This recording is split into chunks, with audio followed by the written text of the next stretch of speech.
खुलुमबाय स्टुडियोआव दं आं किलिकां ब्रह्म हगमाबिल लाइमोन क्लाब काम लाइब्रेरिया बैसागुजों लोब्बा लाखिनानै दिनैनिफ्राय एबा 10 अक्ट'निफ्राय जागायनानै 12 एप्रिलसिम साननैनि हाबाफारि लानानै गाजा गोमजायै 27थि रंजाथाइ बैसागु फोरबो खुंफुंदों हगमाबिल एमइ स्कुलनि लांगोनानि गेवलां फोथाराव गुबुन गुबुन बोसोरफोराव बैसागु फोरबो खुंबोनाय बादिनो देग्लाय बोसोरावबो लाइमोन क्लाब काम लाइब्रेरिनि बानजायनायाव 27थि रंजालि बैसागु फोरबो फालिथाय खुंफुंदों फुंबिलि समाव गाहाय दरखं बेखेवगिरि महरै बेखेवो मानव सेवा संघनि आफादगिरि बिरखां बर'आ लोगोसे फुंबिलिनि समाव हगमाबिल लाइमोन क्लाब काम लाइब्रेरिनि फिरफिला उराय होयो आफादगिरि दावहारु ब्रह्म बिथाङा आरो मुंख्लंफोरनो आलारि बाथि सावजेनो बारग' गामिगोरा उदय चन्द्र ब्रह्मआ मख'नो गोनांदि बे बैसागु फोरबो खुंफुंनायाव गोबां समाज सिबियारिफोरजों लोगोसे गुबुन गुबुन राजखान्थि दोलोनि दैदेनगिरिफोराबो बाहागो लागोन होनना फोरमायदों खौरांगिरिनि गेजेरजों हगमाबिल लाइमोन क्लाब कामनि बोसोनगिरि सदाराम ब्रह्मजों लोगोसे हगमाबिल लाइमोन क्लाब काम लाइब्रेरिनि नेहाथारि खुंगुर बसुमतारिया आच्छा गिबियावनो दिनै जे नोंथांमोन जोंनि बे रंजालि बैसागु फोरबो फालिनाय बे हाबाफारियावहाय नुजाफैनानै जे खौरां लाफैदों बेनि थाखाय गिबियावनो आङो गासै पर्टेल निउस नोंथांमोननिसिम लाइमोन क्लाब काम लाइब्रेरिनि जानानैहाय आंनि गोसो गोरबोनिफ्राय साबायखरखौ आं जासिग्रोबाय दा हयथ' बाव फैनानै नोंथांमोना एसेबाबो फिल खालामफैदों खोमा आं बेखौ गिबियावनो साननानै लाग्रोबाय थांखिया बेनो जे जोङो 1997 मायथाइनिफ्राय बे रंजालि बैसागु फोरबो बरायनाय हाबाफारिखौहाय खुंबोयै दिनै जों 27थि बेयावहाय आगान होनाय जाहैबाय बेखौ सानोब्ला नुगोन जे जों बेवहाय बे हाबाफारिखौ खुंबोनाया गोदान नंला खोब गोजामानो जाबाय जों होननानै लानांगोन थांखिया बेनो जे बे रंजालि बैसागु फोरबो बरायनायनि गेजेरजोंहाय जोङो जे जोंनि बे हगमाबिल गामिनि रायजो जानाय बा फरायसाफोर बा जोंनि इयुन जोलैफोर बिसोरखौ जों गासैबो बिथिङावहाय जेरै सोलोंथाइनि बिथिङानो जा गेलेनायनि बिथिङानो जा बा बायदि बायदि बिथिङानो जा हारिमुनि बिथिङानो जा बे फारसे जों गुबुनफोर बायदि समानैहाय जों दावगालांनायनि फारसे माबा मोनसे जोङो बिसोरनो होनो हायो नामा गिबियावनो जों बे नोजोरजोंहाय जों बे फेस्टिभेलखौ खुंबाय थानाय जादों लोगोसे जे जोङो गामियावहाय गोदो जों नुयोमोन जे सिगाङाव जेब्ला जोङो नुयोमोन रंजालि बैसागु फैयोबा आलदा आलदायैहाय ग्रुप ग्रुप जानानै रंजालायनाय बा बैसागु जालायनायखौ जों नुनो मोननाय जायोमोन दा बेखौ जों गासै खेबसेनो बोरैबा रंजालायनानै जोंनि गामिनि सुखु दुखु गासैबो बिथिंखौहाय सावरायलायनायनि मोनसे खाबुखौ जों लानो हायो नामा गिबियावनो जों बे नोजोरजोंहाय जोङो बे फेस्टिभेलखौ जों खुंफुंबोबाय थानाय जादों लोगोसे गारजेनफोरखौबो जोङो गावनि गथ' गथायखौहाय गावनि इयुन जोलैफोरखौहाय जोङो दानि बे दावगाफु बा जुगावहाय कम्पिटिटिभ जुगाव माबोरै जोङो गथ'फोरखौहाय जोथोन लानांगोन सोलोंथाइ फारसे जों माबोरै गियान होनांगोन बेफोरखौ नोजोर बोनानै जोङो बे बैसागु फेस्टिभेलजोंहाय लोब्बा लाफानानै जोङो बोसोरफ्रोमबो अपेन सेसन बा गेवलां मेल खुंनाय जायो आरो बे गेवलां मेलनि गेजेरजोंहाय जोङो जेन'बा मोजां आलासिफोर जों लिंनानै लाबोनाय जायो जेन'बा सोलोंथाइ बिथिंनि फारसेनो जा आबाद मावनाय बिथिंनि जा बा हारिमु बिथिंनि जा जों गासैबो बिथिंनि फारसे आलासि लाबोनायनिहाय जोङो एवारनेस होनो नाजाबोबाय थानाय जादों आरो बुंनानै लानांगोन जे जोङो बे फेस्टिभेलनि गेजेरजों जोंनि गामिनिफ्राय जाय फरायसाफोरा मेट्रिकआवनो जा ओइस आवनो जा बिएआवनो जा बा गुबुन गुबुन एग्जामावनो जा जाय बिथांमोनाहाय टप बा फार्स्ट डिभिजन बेयाव उथ्रिबोनो हानाय जादों बिथांमोनखौहाय जोङो थुलुंगा बान्था होबाय थानाय जादों जाहाथे बिथांमोननि गोसोआवहाय एसे थुलुंगा मोननायनि गेजेरजों आरो बिथांमोननि थुलुंगा होनायखौहाय जों थुलुंगा बान्था होनायनि गेजेरजों बिथांमोना जे साक्सेस जादों आरो बे जोंनि इयुन जोलैफोराबो बिथांमोनखौ फल' आप खालामबोयो जों बेफोरखौ मिजिं लानानै जों बे फेस्टिभेलखौ खुंबाय थानाय जादों आरो आंनि बुंनांगौआ बेखिनियानोसै देग्लायनिखौहाय आब्रुथिया बेनो जे प्रग्राम सिटआव नोंथांमोना नायबा नुगोन जोङो गासैबो जेनेबा थुनलाइयारि बादायलायनाय जों बेखौबो लानाय जादों स्पर्ट्स बिथिङाव फारसे बादायलायनाय जों बेखौ लानाय जादों आरो गाबोन सोराङोब्ला फुङावहाय जोङो माखासे हाबाफारिफोर दं बाव मख'नो गोनां जे जोङो खौसेयैहाय गामियै जा रायजो राजा दं ओंखारजोबनानै बेयाव जोङो मोनसे बैसागु मोसानाय हाबाफारि लानाय जादों लोगोसे सानसुआवहाय जोङो मोनसे गेवलां मेल बेवहाय गोबां मोजां आलासिखौ जों हांख्रायनानै लाबोनाय जागोन आरो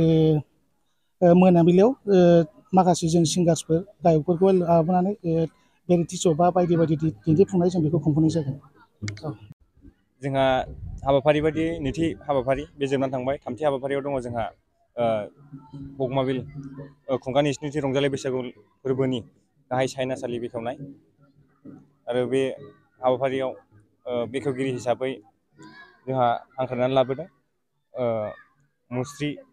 पुष्परन बर' बिथाङा जोंनि हगमाबिल गामिनिनो बिटिसि चेयारमेन दा बिथांखौ हांख्रायनानै लाबोनाय जादों आरो मा हाबाफारि लाफादेरनाय जादों ओरैनो जोंहा हाबाफारि बादियै गथ'साफोरनि गेलेनाय आरो हिन्जावसाफोरनि सियार खेला गेलेनाय आरो आइजोफोरनि दुरुं बोनाय आरो हौवासाफोरनि थाखाय थालिर गाखोनाय आरो आइजो माहारिफोरनि थाखाय हांसो खेला गेलेनाय आरो जोंहा लिटारेरि प्रग्राम हिसाबै दङ जोंहा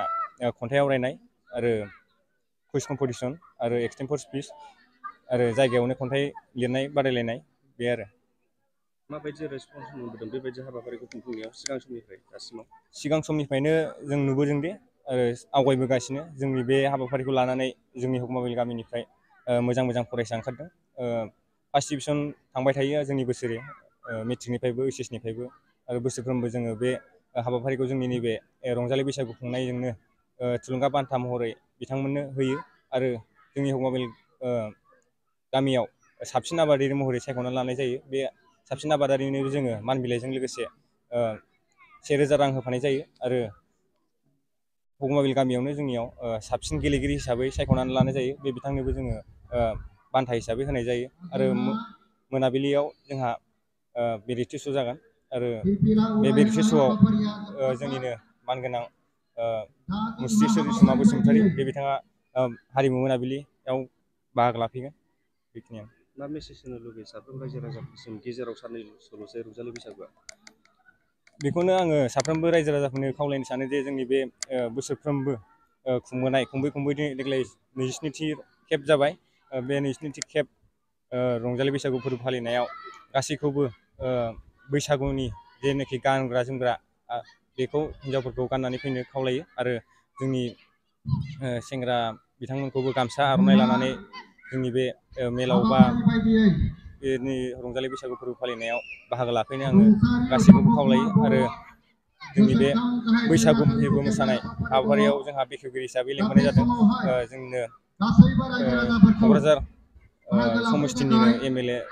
अबिराम नार्जारि बिथांखौ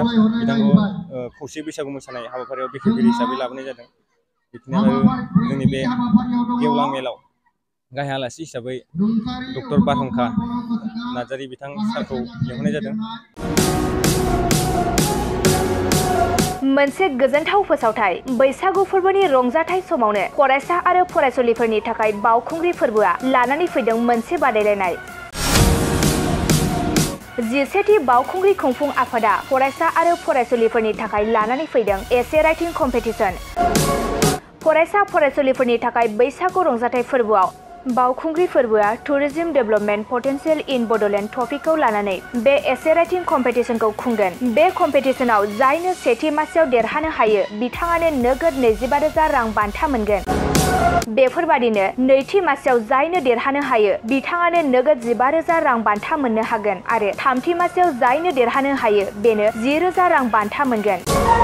बावखुंग्रि फोरबो खुंफुं आफादा बादायगिरि फरायसा फरायसुलिफोरनि थाखाय माखासे नेमखान्थिफोरबो होखादों बेफोर नेमखान्थिफोरनि गेजेराव दं सासे फरायसा बादायारिया 18 बोसोर बैसोनि गोजौआव कलेज एबा इउनिभार्सिटि फरायनाय जानांगोन आरो बे फरायसा बादायारिया बिटिआर ओनसोलनि जाथारनांगोन आरो बादायारिया बैसोनि फोरमान बिलाइ जेरै 10 थाखोआव फरायनाय एडमिट कार्ड एबा आधार कार्डखौ जमा होथारनांगोन फरायसा बादायारिया गावनि जानबुं नाम्बारखौबो होफानांगोन आरो बे एसे राइटिं कम्पिटिशनाव इंराजि एबा बर' रावजों 800निफ्राय 1000 सोदोब लिरनांगोन फरायसा आरो फरायसुलि बादायारिफोरनो बेखौबो मिथिहोनाय जायदि फोरमान बिलाइ जमा होनाया फैगौ 10 एप्रिलाव जोबथा जागोन